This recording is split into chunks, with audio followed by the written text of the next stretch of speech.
Assalamualaikum warahmatullahi wabarakatuh. Perkenalkan, nama saya Masar. Saya dari kampus ST Makassar Maju, jurusan manajemen kelas 22A.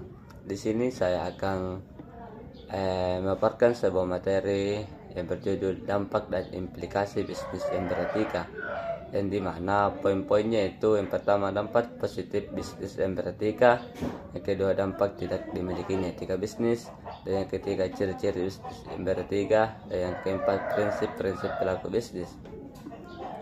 Baik, langsung saja. Yang pertama, dampak positif bisnis yang beretika.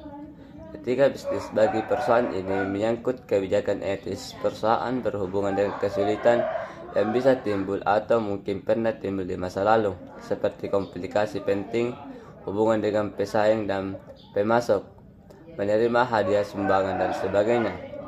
Latar belakang pembuatan etika adalah sebagai cara ampuh untuk membanggakan etika dalam struktur dan kegiatan perusahaan. Bila perusahaan memiliki etika sendiri, mempunyai beberapa kelebihan dibandingkan perusahaan yang tidak memilikinya. Selanjutnya, manfaat etika bagi perusahaan. Yang pertama itu dapat meningkatkan kredibilitas suatu perusahaan, dapat membantu kehilangan gray area atau kawasan kelabu. Dibandingkan etika, menjalankan bagaimana perusahaan menilai tanggung jawab sosial, menyediakan bagi perusahaan dunia bisnis pada umumnya kemungkinan untuk mengatur diri sendiri atau self-regulation. Yang terakhir, dapat meningkatkan daya saing atau kompetitif target perusahaan. Selanjutnya, dampak tidak dimilikinya etika bisnis, di mana pelanggaran terhadap etika bisnis selalu dipicu oleh godaan terhadap keuntungan jangka pendek yang menggiurkan. Pelanggaran terhadap etika acap berbukti dalam jangka waktu yang cukup panjang. Selanjutnya, responsibilitas. Responsibilitas adalah suatu sikap bertanggung jawab atas suatu kerugian yang dikeluhkan konsumen atau yang didasarkan oleh masyarakat tertentu. Suatu penyelenggara perusahaan mestinya memegang teguh janjinya yang harus ditepati dan segera menepatinya.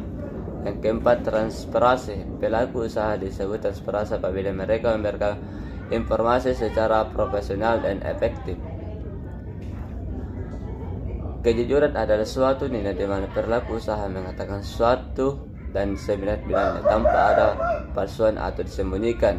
Independensi.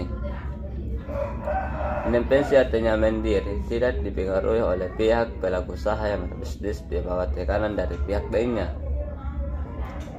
Prinsip-prinsip pelaku bisnis. Prinsip otonomi, yaitu kemampuan mengambil keputusan dan bertindak berdasarkan kesadaran tentang apa yang baik untuk dilakukan dan bertanggung jawab secara moralitas keputusan yang diambil. Prinsip kejujuran. Bisnis tidak akan bertahan lama apabila tidak berlandaskan kejujuran, karena kejujuran merupakan kunci keberhasilan suatu bisnis. Misal, kejujuran dalam pelaksanaan kontrak, kejujuran terhadap konsumen, kejujuran dalam hubungan kerja, dan lain-lain.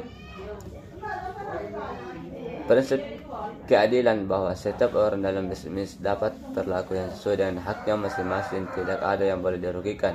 Prinsip saling menguntungkan, agar semua pihak perusahaan untuk saling menguntungkan. Demikian pula untuk bisnis yang kompetitif.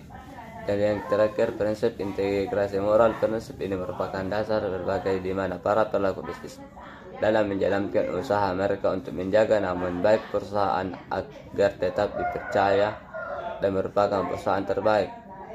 Jadi itulah tadi materi yang dapat saya paparkan. Kurang dan lebihnya mohon dimaafkan. Wabillahi mustafa wal atiqlan. Assalamualaikum warahmatullahi wabarakatuh.